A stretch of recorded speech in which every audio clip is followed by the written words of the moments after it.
नमस्कार छ भन्न चाहन्छु मेरो भ्लग भिडियोमा। आज चाहिँ म देखाउने वाला छु हाम्रो नेपालको शान ढाका टोपी। हाम्रो एउटा को चाहिँ आज लगाउने स्टाइलहरु कुन कुन पदको कुन कुन लाइनको मान्छे कसरी टोपी लगाउने गर्छन् म चाहिँ आज देखाउने छु। यो टोपीको स्टाइलहरु अनि कसरी लगाउने गर्छन्। नम्बर 1 मा चाहिँ नेताको स्टाइल गरौँ है। नेताले चाहिँ यसरी टोपी खोचो पाडेर यसरी ट्याक्क पाडेर यसरी लगाउने गर्छन् नेताले है। ट्याक्क देख्नु भयो होला नि, यो अलि तल गरेर ट्याक्क अलि घुमेको हुन्छ यसरी।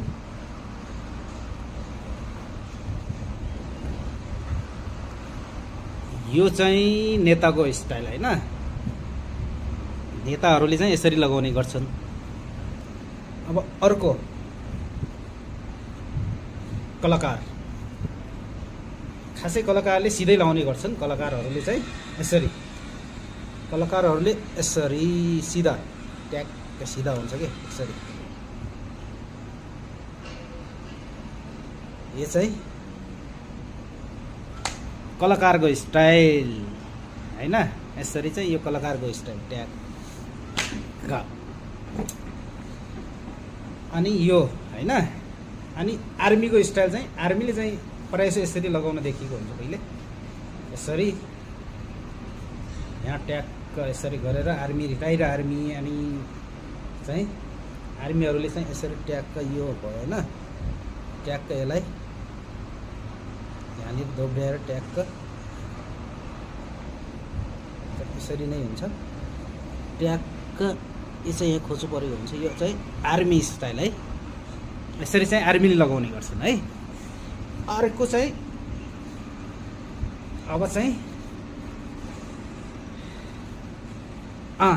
यो चाहिँ व्यापारी के भित्र पैसा हाले होला भने जस्तो है। टोपी भित्र पुरा पैसा भरे होला जस्तो यसरी पुरा यसरी हुन्छ व्यापारीको टोपी। देख्नु भएको छ नि यसरी। यो चाहिँ व्यापारी स्टाइल। यसरी चाहिँ व्यापारीहरू लगाउने गर्छन् है।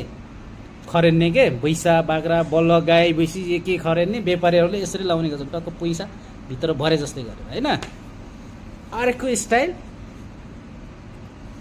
यो जाँड खाने जुवा खेल्नेहरूले जुवारेहरूले चाहिँ कसरी लगाउने गर्छन् थाहा छ? यसरी यसो गरेर यसरी। जुवारेको टोपी देख्नु होला जहिले पनि यसरी नै हुन्छ, गर्नुपर्छ अरे के यसरी। खालि यसरी टोपी सार्ने अनि त अब किनभने जुवा खेलेको बेला पैसा हारिन्छ नि, टोपी यसरी सारेको सारै गर्ने के, किन टेन्सन भएर यसरी हाल लगाउँछ नि, त्यो भएर